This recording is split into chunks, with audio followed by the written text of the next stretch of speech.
Нешто од филмот треба да остане, бидејќи јас мислам дека тука има преголема драматизација во однос на сега. Филмска приказна. Филмска приказна каде што акцентот е малку се ставен на доброто и лошото, што ќе победи, типично американски, нели? Но може да се извлечат многу позитивни од едукативен аспект, нели, за населението, за луѓето, за родителите, за наставниците, за нас професионалците работа од оваа екранизација, од ова филмување, во смисол на дека често детето во првата фаза на откривање станува жртва, повторно и од околината, затоа што вината се префрлува врз жртвата. Тоа е една работа. Враќајќи се на профилот на сексуален злосторник, тој е често упорен во негирањето и во префрлањето на вината на жртвата, што и овдека се случува, нели, дека тие сами сакале, дека он ги едуцирал. И уште една карактеристика која што влегува во поширок одговор на вашето прашање за профилот, овие луѓе често имаат така наречени когнитивни дисторзии или, како да речем, сознајни извртувања на нивните мисли во однос на тоа што го сториле. И овој човек, нели, добро, сега овој филм, но делуваше дека го джастифицира, го релативизира тоа што го правил, дека ги едуцира, дека прави. Тоа делуваше прилично манипулативно, нели, и така да тој апсолутно, нели, создаде на антипатија. Значи, они може тоа да го оправдуваат кон други, но и во себе ги оправдуваат постапките. Тука е проблемот, нели, како да се разбијат тие когнитивни дисторзии ако ние зборуваме некаков за евентуален некаков третман или некаква реедукација или некаква ресоциализација, ова зашто зборуваме некаква превенција за повторување, затоа што јас видов на тука на телепот одеше дека некакви бројки, не знам дали гледачите ги гледаат, огромна е бројката на рецидивизам. Се вели дека сексуалната злоупотреба на деца, сега јас отидов малку подалеку во експликацијата. Довршете, мислам, да, нема проблем.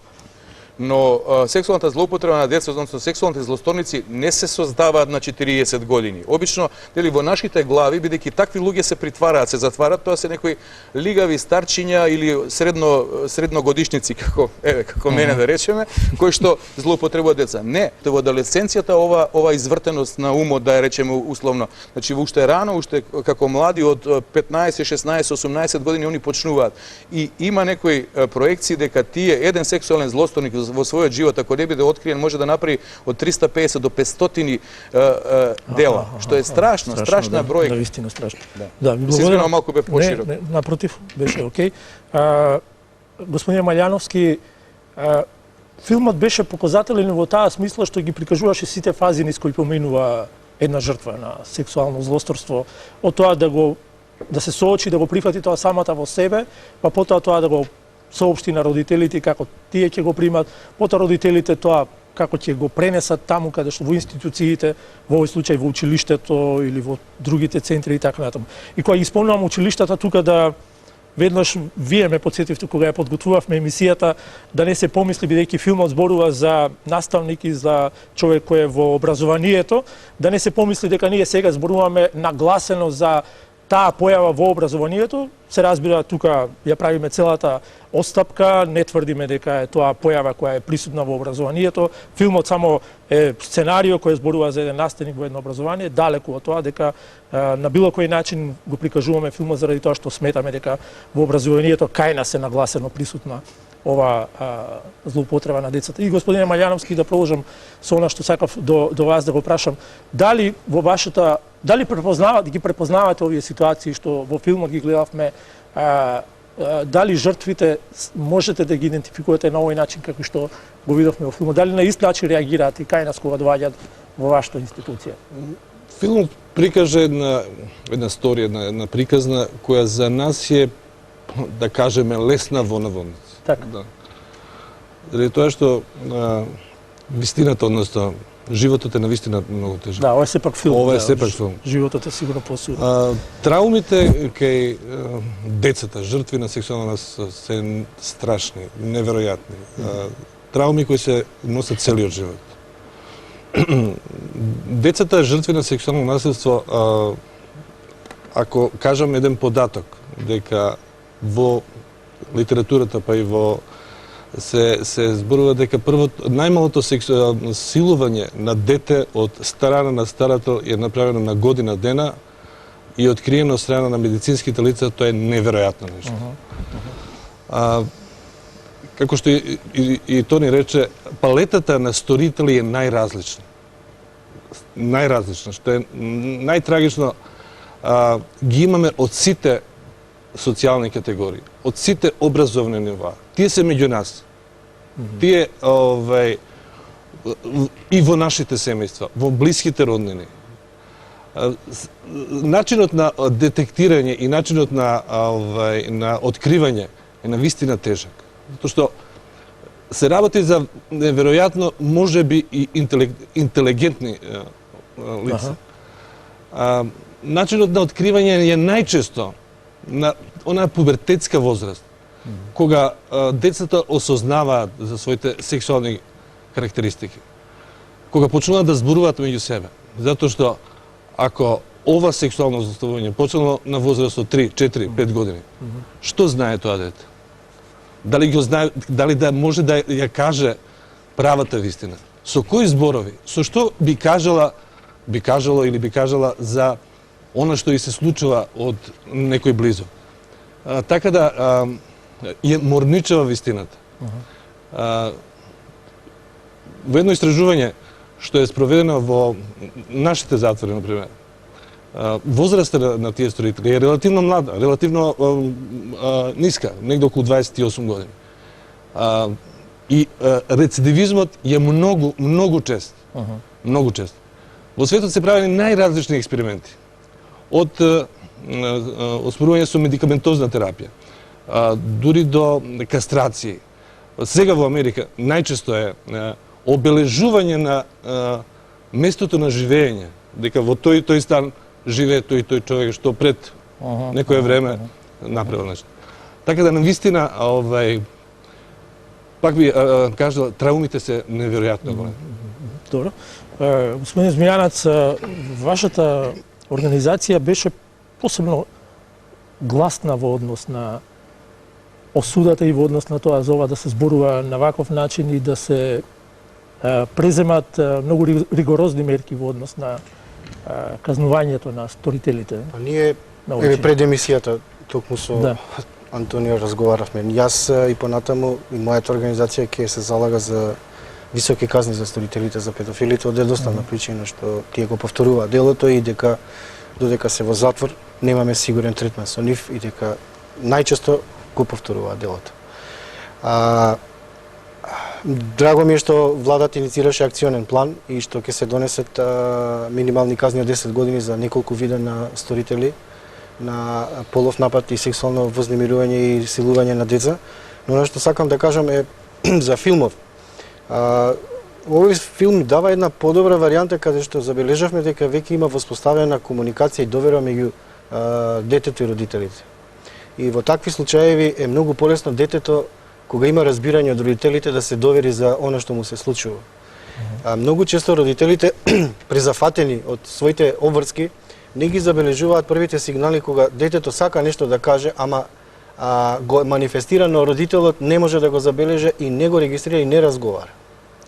За разлика од друг еден филм што го гледавме во обука со судии, таму детето манифестираше еден добар чичко, тоа беше Вујко, кој ја стекна довербата на брачето и сестричката.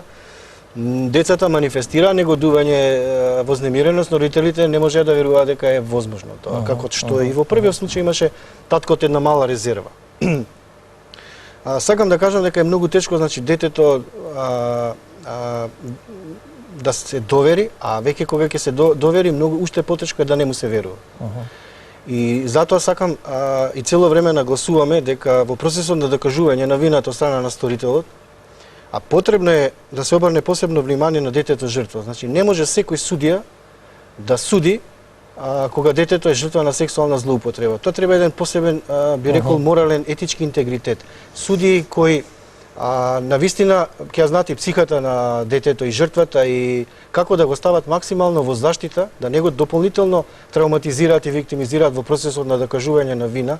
И ние се залагаме, значи, кога веќе ќе се пријави насилството, да се приведе насилникот се додека не се докаже вината, да биде у притвор 30 дена, се со намера детето кој се охрабрил, а ние ги охрабруваме децата да говорат за ова, да не ја смени изјавата, а таа да биде само еднаш, и тоа во судови, каде што ќе бидат водени од судии за малолетници, во присуство на луѓе од Центарот за социјална работа, психолози, педагози, бранител или родител. Се со цел да не се повторува изјавата. Се со цел да не се повторува, да нека се документира да. преку видеозапис или не знам како, во една неформална атмосфера, соба која ќе наликува на домашна атмосфера, каде што судијата тој ден ќе посвети максимално внимание во добивање на исказ од детето и таа да биде веродостојна кога ќе тече постапката. Никако да не се дозволи од страна на судијата детето да биде во иста судница со насилникот, злосторникот или силувачот. Само би, ако дозволите, само би го дополнил, драги. Навистина, ова виктимизација е навистина неверојатна. Замислете, едно дете или семејство кое пријавува, например, сексуално злоставување. Тоа пријавување, еве, да кажеме, иде најчесто во невладина организација, како што е Медјаши, или во полиција. Јас би сакал малку степените да ги кажам, ако дозволите. Значи, се пријавува во пријавница и кажува детето што се случило. Пријавница го поврзува со главен инспектор. Истото приказната се повторува. Се прифаќа детето, се вели да се донесе во станица на полиција и тука веќе доаѓа до детално распрашување. Тука се вклучува истражен судија, кој исто така во детали го испитува. Доаѓа до судење истото. Замислете неколку пати да се повторува таа содржина, што значи за едно дете од помеѓу 6, 7 до 12-13 години. Е неверојатно нешто. Какви трауми све, стресови доживува тоа дете, кое најчесто не сака да зборува за тоа. Тоа веројатно вие, доктор, можете да го објасните. Одлично, моите соговорници поентира на една точка која што мислам дека е важна и за нашето општество, за јавноста, за професионално, така сакате, и за родителите, за наставниците, за сите. Децата никогаш не може да бидат виновни, тоа е првата работа. Ова што го рече Драги, добро е што ова семејство беше отворено за информацијата. Иако, ако добро се сеќам податокот беше дека 3 години ова девојче го таело, од 15 до 17-18 години не зборувало. Најтешко е да се отвори таа тајна. Зошто? Затоа што тие деца чувствуваат вина. Зошто вина? Затоа што манипулативни се овие злосторници, велат ти сакаш што ти е добро, јас те сакам, јас те милувам или не знам што им објаснуваат или подароци некакви. Тоа се деца нели со различен интелектуален на различно ниво на интелектуалниот развој, но еве и сосема адекватно развиени психолошки и моторно деца може да бидат подведени под сето тоа. И уште една работа која што треба да се знае, особено малите деца или помалите малолетници, може да доживеат и физичка надразба при тие контакти, која што ја чувствуваат, знаете, тоа се физиолошки реакции на телото, на организмот на милување. И тоа уште повеќе во несвесното на детето, нели, донесува до некаква нечистотија, некакво соучесништво во сето тоа, и кога овој злосторник е уште дел од семејството, нели човек од доверба, добриот чичко или прекрасниот тренер, тогаш уште поголем е товарот и тие деца се затвараат целосно во себе си или млади луѓе ако сакате. И најтешко им е да кажат, особено што, како што Драги спомена, се случува да они покажуваат, кршат, прават, поведението им се менува, во училиште попуштат ваму таму, а ние пустите родители зафатени со сопствените амбиции, со сопственото трчање низ животот, не ги забележуваме тие знаци или на крајот на краиштата, па и во училиштата. Гледаме да ако децата се мирни, добро е.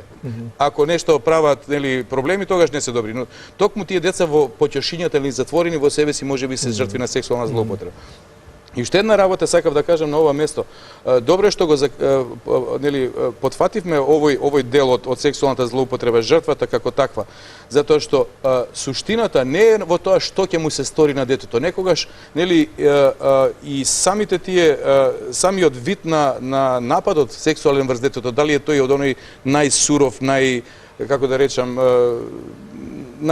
физички непријатен за детето или е тоа само некакво покажување допирање или соблекување, станува ирелевантно. Зошто? Затоа што тоа се луѓе од доверба и во англосаксонската литература се вели дека тоа е всушност betrayal of trust.